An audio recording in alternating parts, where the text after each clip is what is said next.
This short video is presented to enable you to best utilise an iPad to help meet literacy needs in Aberdeenshire schools.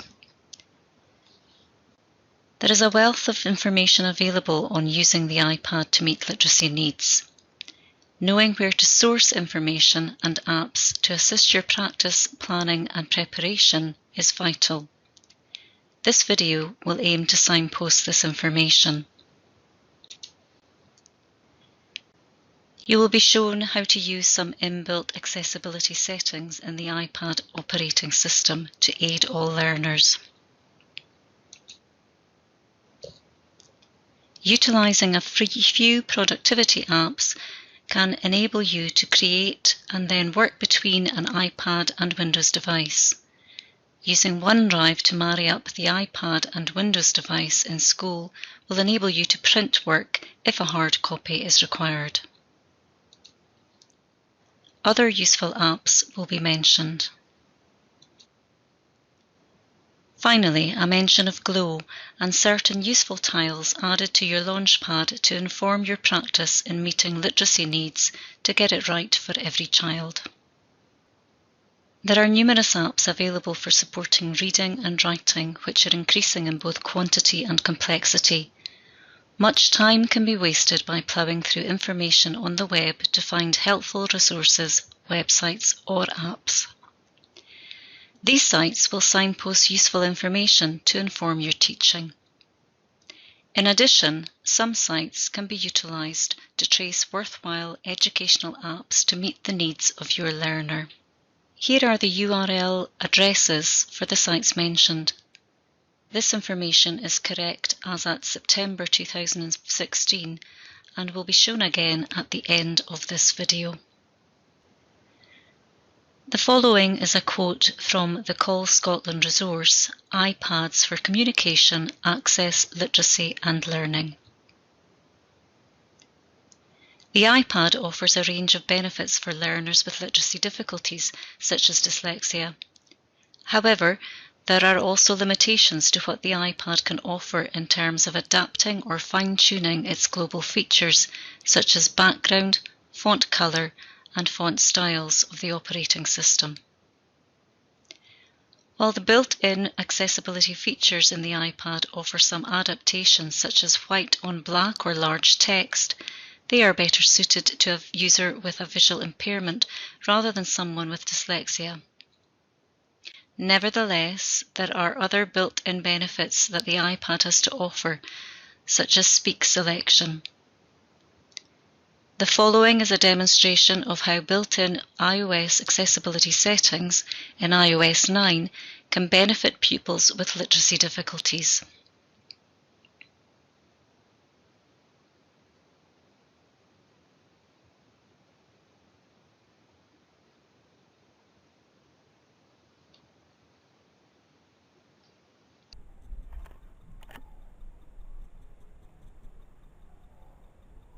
Apple's accessibility functions are improving with each new release. This demo is using iOS version 9.3. You'll see my screen probably looks different from your screen. I have various apps on my home page.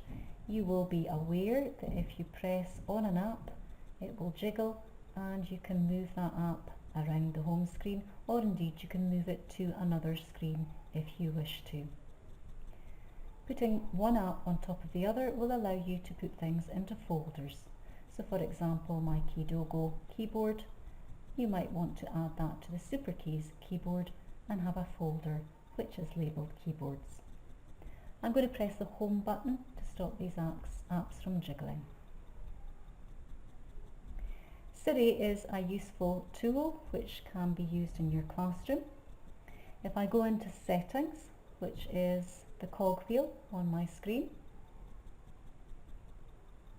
and within settings I am in general.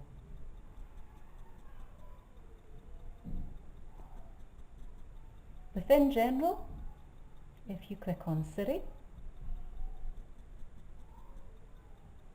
and you will see that I have turned the Siri option on. I have not turned on allow Hey Siri.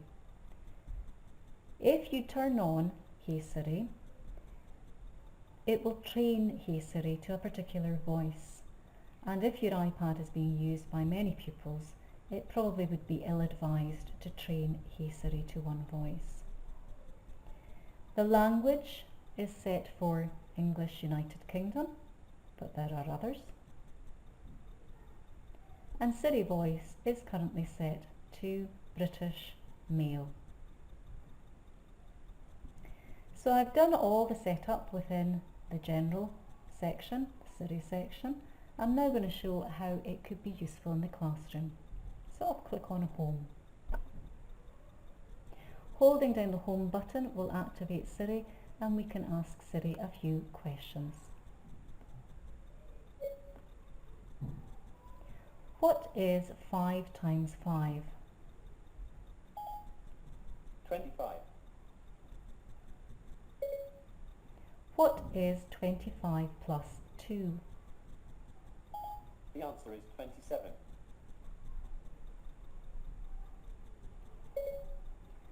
What is the square root of 27? Let me have a look.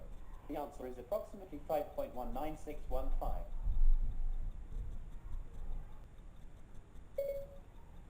Open OneDrive.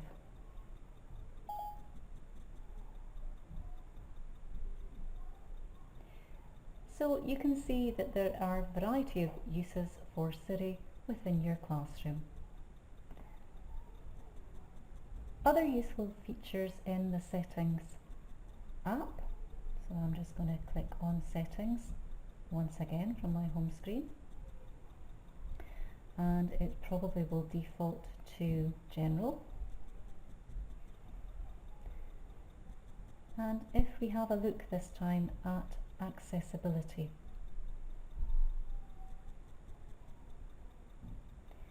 So at the top of the screen you'll see that there are various choices. There's Vision, moving down, Interaction, and so on. If I look at one or two things on this screen, so I can invert colours. Inverting colours will change your iPad, which may assist people with visual impairments. And I can also dabble with speech. So if I click on speech, you'll see that on my screen, Speak Selection has been turned on, and Speak Screen has also been turned on. There are choices with voices. So if we look at the English section, at the moment the Siri voice is defaulting to a female Siri, but you can change that.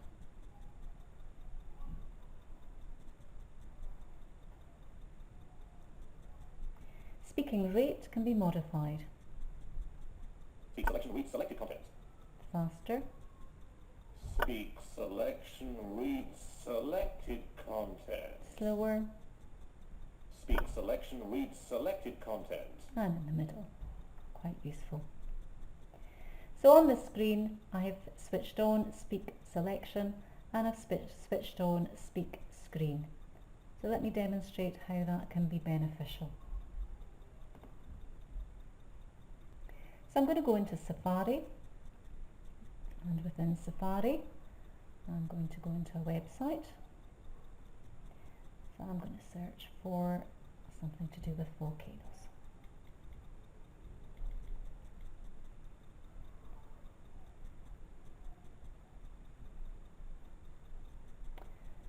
And probably the easiest thing to do is to go into Wikipedia. Move this zoom lens out of the way. So with speech turned on, there are two things that I can do. If I press and hold, that will give me handles, and if I stretch those handles over the text, you'll see that there's an option above the highlighted text to speak. rigid tectonic plates that float on the hotter, softer layer in its mantle. 1. Therefore, on Earth, volcanoes are generally found where tech. I pause that. So that's speaking a selection of text. Speaking screen requires a two-finger gesture. So 2 fingers pull down from the top of your screen. A language, volcano. This article is about the geological feature. For other uses, see volcano, disambiguation, and volcanic, disambiguation. For a broader coverage related to this topic, see volcanism, Cleveland volcano, in the Aleutian Islands. Obviously the voice can be speeded up, The International Space Station, May 2006. slowed down, Ash plumes reached a height of using the 19 tortoise and the hare, 12 me, and paused. So examples of how you could use speak selection by hovering your finger on a word, extending the size of the handles, and then pressing the speak button, or speak screen using the 2 fingers to pull down from the top of your screen, and you will then get the speak screen options. If we have a look at this particular page within Wikipedia, you'll see that beside the actual URL address line there is an icon which looks like the left justification that would have appeared in a Windows device. Some pages in Safari enable you to strip out the extra content and make it more of a reader view. On the right hand side of the URL line you'll see the A larger A, and by tapping on that you can choose a variety of background colours. There are 4 to choose from at the moment. You can increase the size of your text by pressing on the larger A or the smaller A to reduce, and you can choose a different font style from the selection. These features may help pupils who struggle to read the text on your screen. Only certain websites have this option, and you'll see it at the left hand side and the right hand side of the URL.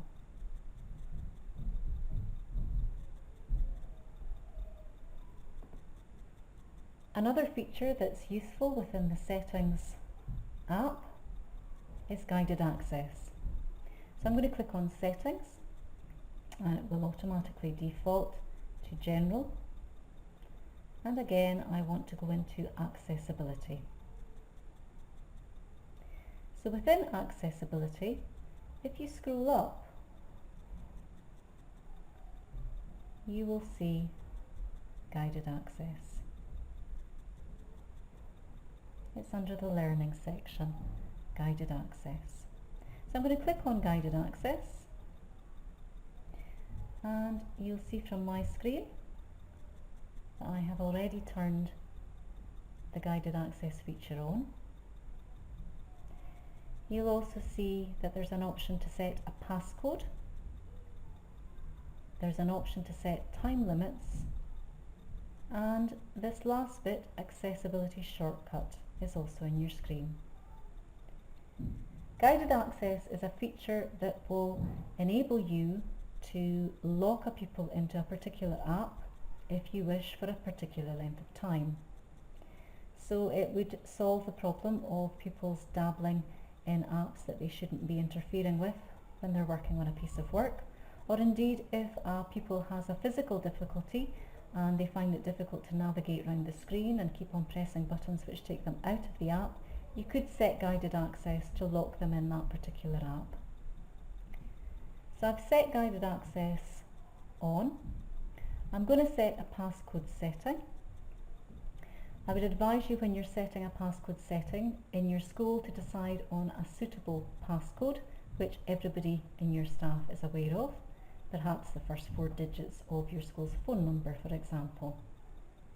By doing that, if you have an iPad in your class where a colleague has already set up guided access, then you will know what the passcode would be.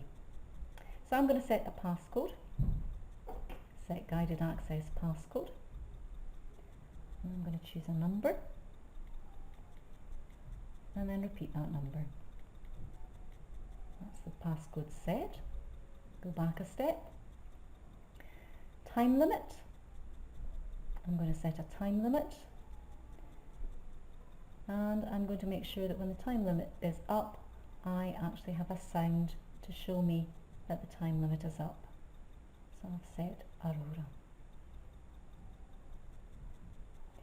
I would always advise you to turn accessibility shortcut on within guided access. This enables the teacher to triple click to start guided access and to triple click to stop guided access. So I would always advise you to switch on accessibility shortcuts. So I'm going to demonstrate guided access back into my home screen. So if I go into a particular app, I am going to go into Safari. And in order to start guided access, I triple click the home button. 1, 2, 3. The guided access screen has come up, and within there at the bottom right hand side I can set a time limit. So I'm going to go on to time limit. I'm going to set the time limit on by pressing the slider, and I'm going to choose the time limit of, we'll just go for 20 seconds for ease. Obviously within your classroom you would set the time limit to something more feasible. To start the guided access, I'm going to press the start button at the top right hand side. Now I am locked in this app. Even if I press the home button, I cannot get out of that app. It's telling me that guided access is on.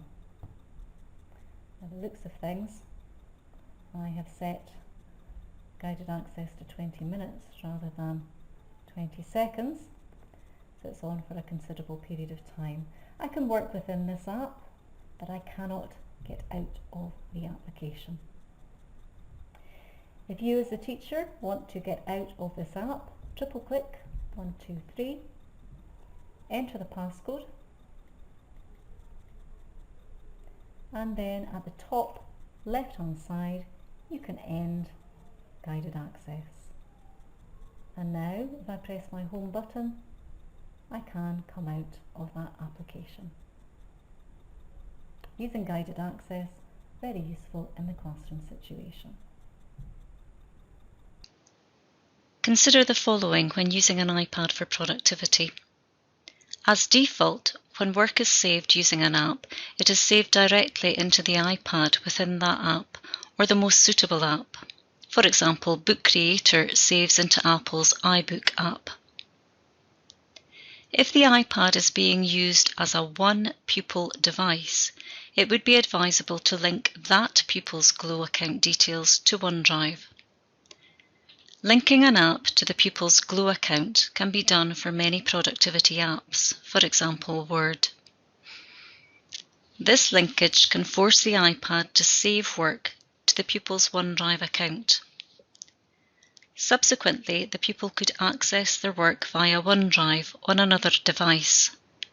This work could now be printed if required. Any pupil could link an app to their Glow account, but it is essential that they log out once finished. Please beware. Failure to log out once complete means the next person accessing that iPad will be able to view, edit and delete all of the previous pupil's work within their OneDrive account. Within an iPad, it's possible to use the power of Glow and a variety of productivity apps. If the iPad is being used by one particular person, you can link certain productivity apps to that person's OneDrive account. On my screen at the moment, I have Safari loaded and I have the home page, the logon page to Glow. It would be helpful to have that on my home screen, so I can make a tile of glow. At the top right hand side of my screen there is an icon that looks like a square with an arrow pointing upwards. If I press on that icon, I have the choice to add this to my home screen, the add button. So I'm going to add this particular page to my home screen. The tile will look purple and it has the word glow in it. So I'm going to press add.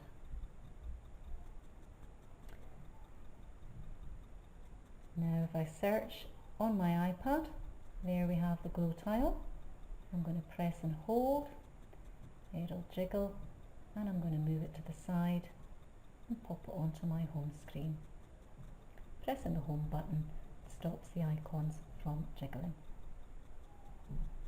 So let's log into Glow.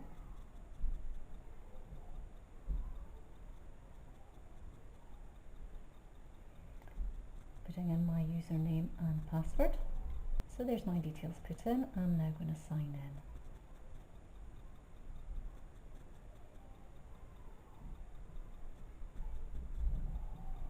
And that will bring me to my Glow Launchpad. So I'm happy with that. I'm now going to press the home button and I'm going to fire up Microsoft Word. And you'll see that I have actually already linked myself into Microsoft Word. So at the top, I've logged on my details of Microsoft Word. I'm going to log off and show you how I did that.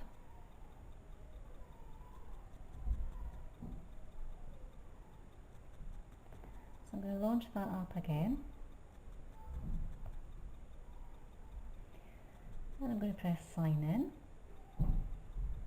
And this time it's going to ask me for my Glow email address. So the full Glow email address is required.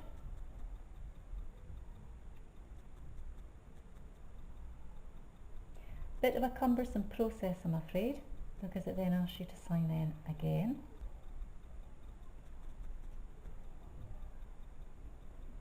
And I've now signed in. So my information, anything I type on this iPad, is actually under my name. The second part of the equation really is to be able to show you the store of the information on the iPad, and you would store your information on your OneDrive account. So it is OneDrive, not OneDrive for Business. So again, I'm going to log into OneDrive. I need to log into OneDrive with the whole of my email address.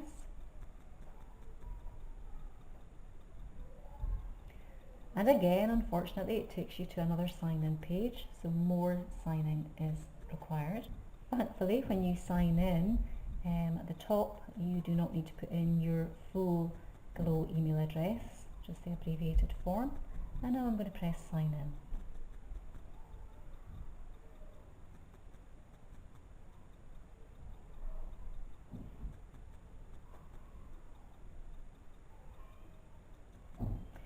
So I now have on my screen within OneDrive my store of information.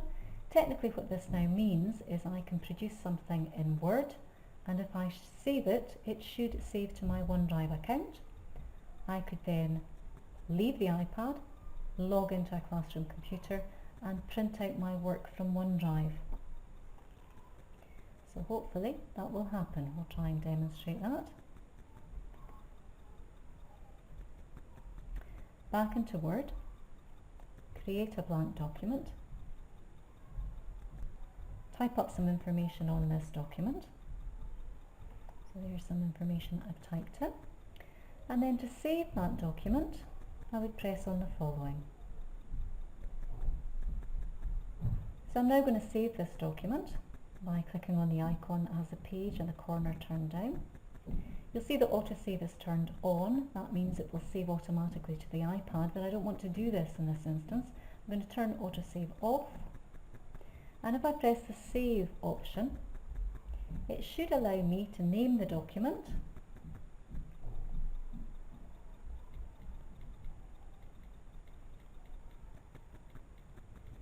I'm going to save that as OneDrive trial, and I'm going to save it to my OneDrive account. I can actually save it to various folders, you'll see those on the right hand side, but I'm just going to save it straight to the OneDrive account.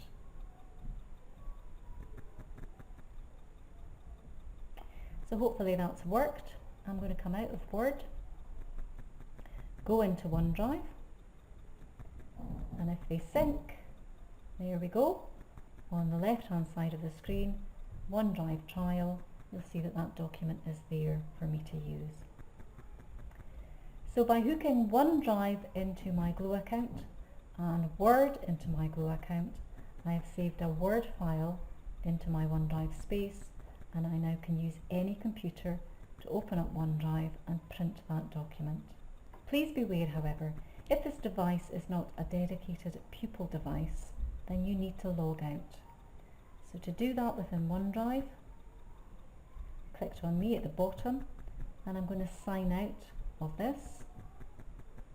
Okay, and then back to Word, and if I press the back button at the top left hand side, click on my initials at the top left hand side, click on my Glow details and sign out. It's imperative, if this is a shared device, that the pupils sign out when they are finished using these productivity apps. If an iPad is used by one person and that one person is print disabled, i.e. cannot access the printed copy of a book due to an additional support need, for example physical difficulty, visual impairment, dyslexia, then Books for All is a site which contains thousands of digitised books in PDF format. These include curricular materials such as Heinemann Maths and novels such as Private Peaceful. Books can be downloaded for a print disabled pupil only. Via Safari, log into Books for All using a teacher's Glow details. Note, only teachers can download these books for their students. Please beware. This should only be done if the iPad is being used by one pupil only, as downloading a book for a print disabled pupil, which can then be viewed by several pupils on a shared device, would be in breach of copyright. PDF files can be read on an iPad using Claro PDF app as a text-to-speech engine. Some annotations are also possible using Claro PDF app. Side by Side is currently a free app. This enables the iPad screen to be split to allow you to view several screens at once. This may be beneficial for those with organisational or working memory difficulties.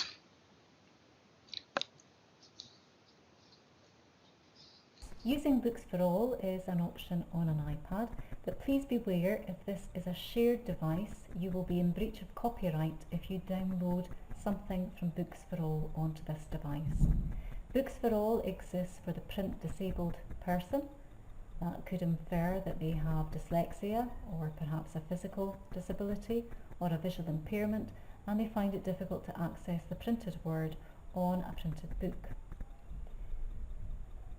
Any books that are downloaded onto this device must be only for a print disabled child. So to download something from Books for All, now going into Safari, and I've gone into Books for All, and you'll see near the top of my screen there is an option to log in with Glow. So I'm going to press that.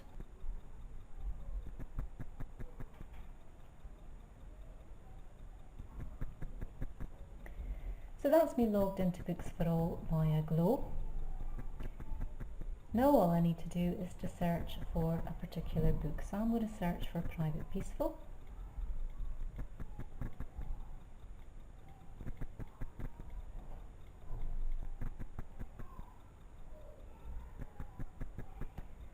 There are a variety of books that have been thrown up for Private Peaceful, so you can choose which one best suits the needs of the pupil, and I will click on one of these ones and download it. When it downloads, you'll see very briefly at the top of the book, there were two options came up there. One says Open In, and the other one says Open in iBooks. I'm not going to open it in iBooks in this instance.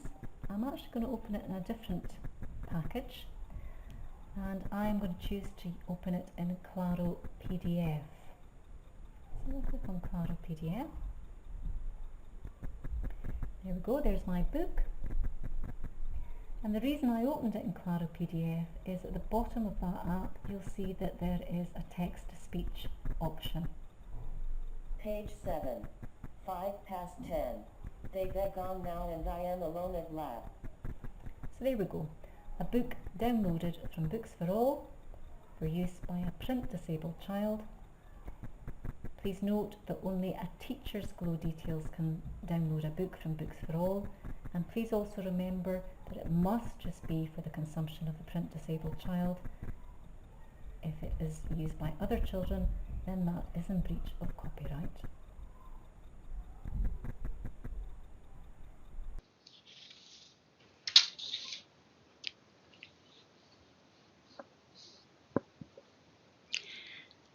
Some other useful apps can help with mind mapping, organisation, and other practicalities of accessing the curriculum. Poplet is the simplest tool to capture and organise your ideas. With Poplet, you can quickly jot down your ideas and sort them visually. Inspiration, a powerful visual learning app on the iPad. Build diagrams, graphic organisers, and outlines with ease. OneNote. Capture your thoughts, discoveries and ideas with OneNote, your very own digital notebook. Notability. Students can use Notability daily to take notes, sketch ideas, annotate PDFs, mark up photos, record lessons and more. Kidogo is an iPad keyboard with word prediction designed for children and young students. The keyboard provides a simplified layout with just the essential keys so early writers can focus on developing their skills rather than being distracted by symbols and functions they don't yet need. Featuring lowercase letters and optional colour-coded vowels, this keyboard can be used in any app as an alternative to the standard iOS keyboard. VoiceStream Reader is an app that reads articles, documents and books out loud. With advanced text-to-speech and a highly configurable visual layout, it can be tailored to suit every reading style and level. You can add a variety of keyboards to the iPad, and one that I would recommend is Kidogo Plus, which is a child-friendly keyboard and also has the predictor running across the top. There is a Kidogo version. It does not have the predictor. It is cheaper, but it does not have the predictor. So I want to actually add the Kidogo printer to my keyboards, and to do that I'm going to go into Settings,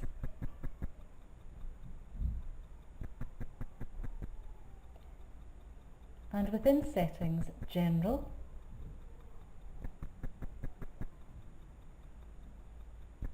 and if I scroll up I'll come to Keyboard. I'm going to click on Keyboard, and at the moment I have 4 different keyboards added.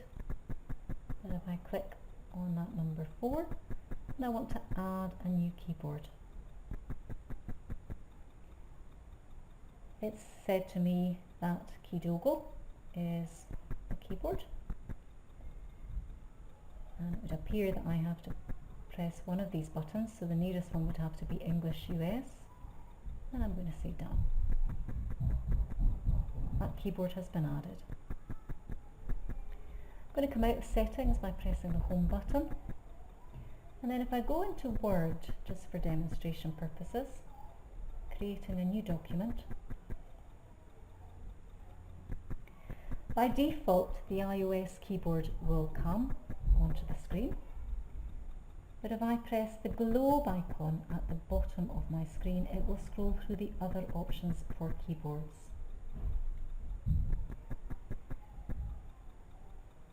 ABC will take me out of that particular keyboard. That's the read-write keyboard. That's a keyboard called Super Keys, which is beneficial for pupils with physical difficulties as it chunks the letters. But the one I'm after is Kidogo. There we go. There's my keyboard there, quite child friendly, has the vowels highlighted. And if I go into 1, 2, 3, I will find the settings cog, and I can change certain bits and bobs. At the moment it's displaying the open dyslexia theme.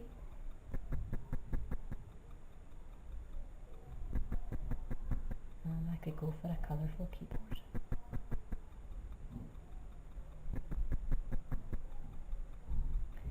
The word prediction is on, and I can set how many words I want to be predicted.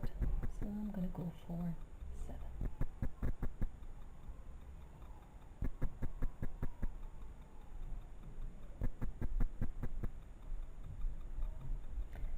And if I go back to ABC, you'll see that across the top I now have 7 levels of prediction. Obviously the more prediction you put on, the smaller the prediction becomes. That's how you add a keyboard to your iOS device, and this particular keyboard is called Kidogo.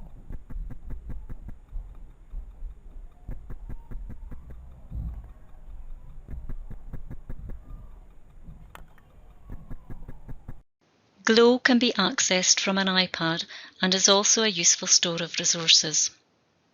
Many tiles can be added to your Glow Launchpad to provide you with information to help meet literacy needs in your school. 2 examples of tiles have been given in the form of Addressing Dyslexia Toolkit and Aspects Glow tile. Digital resources created by you for pupils can be uploaded and shared through Glow. This method should ensure that pupils have access to their digital resources at home too and on any device. A student can access their files by using the iPad and the OneDrive app. If they have logged onto their Glow Scotland SharePoint account via OneDrive, they must always log off when finished, especially if the iPad used is a shared school device. Please beware of good housekeeping and logging out of apps to avoid pupils viewing, changing or deleting work of another when using a shared iPad. You can log on to Glow on an iPad in the same way that you would log on to Glow on your Windows device. When you're in Glow, we would recommend that you add 2 tiles to your Launchpad in the form of the Addressing Dyslexia Toolkit and also the Aspects tile. The Aspects tile can be found in the Aberdeenshire section, and you would simply click on the top left hand corner and add to your Launchpad.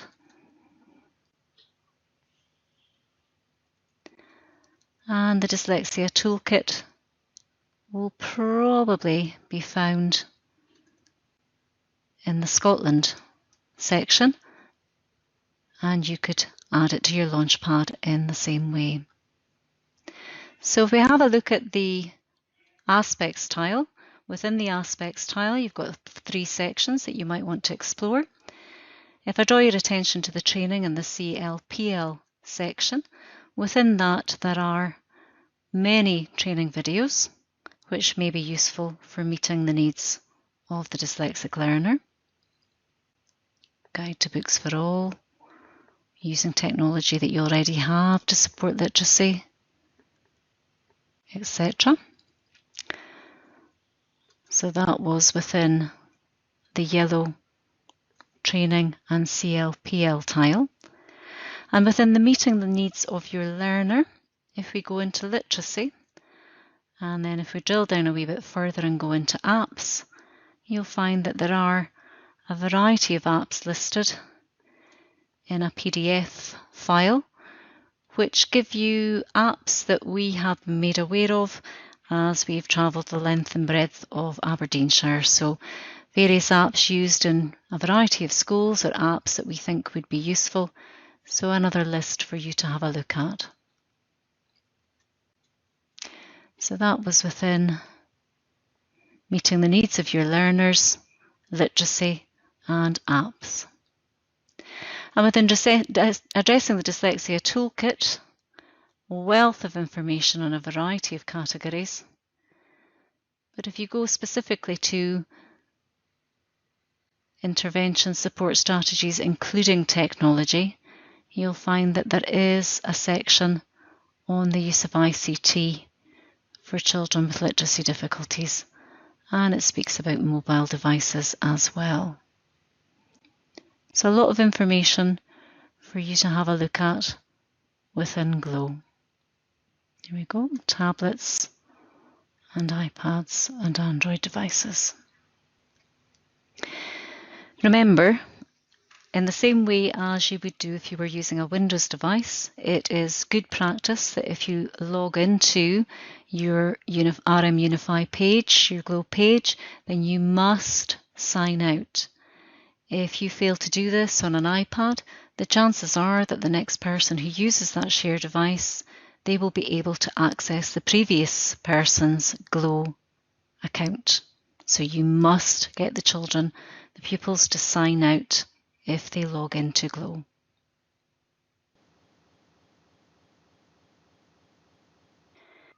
So here's a look at some of the resources that were indicated in the earlier slide. The first one is from Call Scotland, and you can download their very informative book, iPad for Communication, Access, Literacy and Learning. So it is free to download, and when you download it, this is what you get. And just a flavour of what is in this booklet. If we have a look at the index section, you'll see that there's been a lot of time spent by Craig Milne in Call Scotland on a variety of different aspects of the iPad.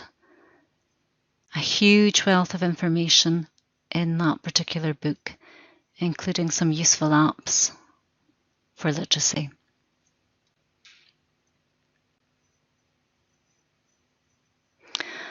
Other sites signposted, again back to Call Scotland. On that particular link, there are a variety of posters which can be downloaded to give you indication of apps that could be used. Not only in the iPad, obviously Android devices too. So here we have a wheel of apps, iPads for learners with dyslexia. And that's particularly useful as it chunks it into sections. So you might want apps to do with reading or memory or mind mapping, for example. And you'll find a list of apps on this wheel. Some of the resources on that particular page.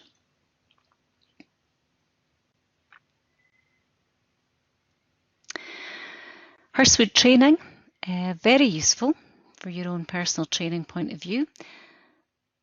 There are actually courses free of charge.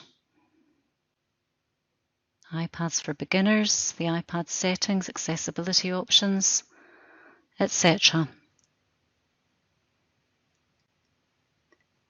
So a useful place to go if you're unsure on how to operate the iPad and get the best from it.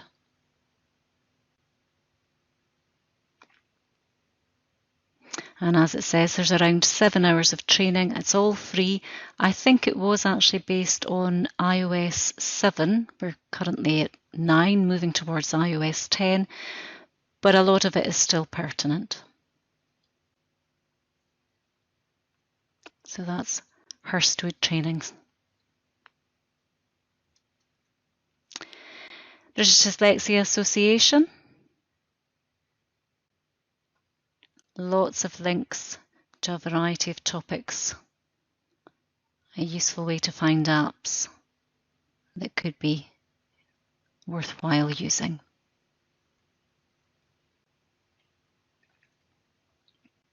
That's the British Dyslexia Association.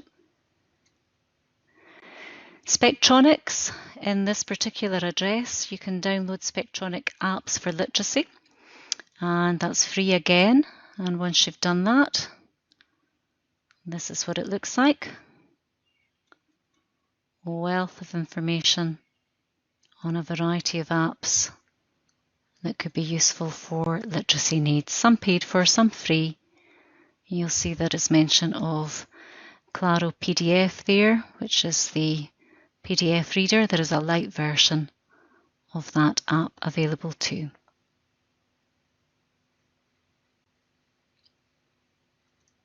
So that was the Spectronics address. App Crawler, spelled C-R-A-W-L-R. App Crawler is one of these sites whereby you can find out apps for a variety of topics.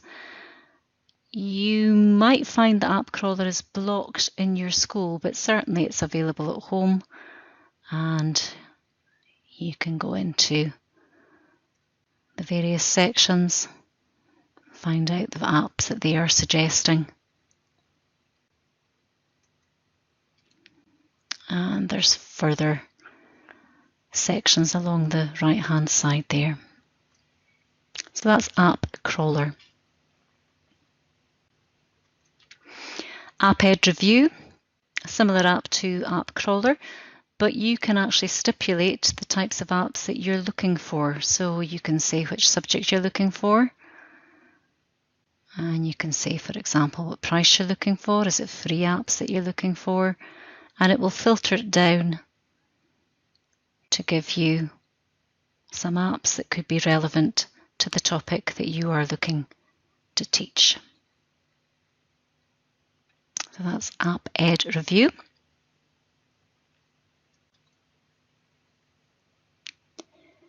So this was a site that was mentioned, I think, in the Call Scotland book. If not, it's just something that I have stumbled upon. And it actually gives you links to app review sites. So again, another wealth of information. I think there are 12 different sites that it springboards you to.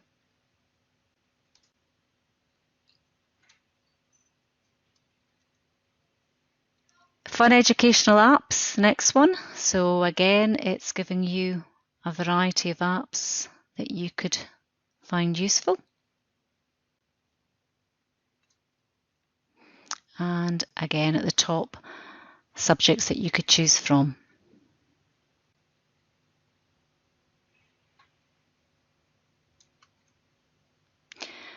And Common Sense Education, I think that was previously called Graphite, perhaps.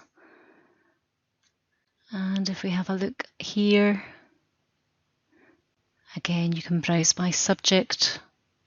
If we go into maths, for example, and it will suggest some apps available to you. Again, you can put it into categories, age related.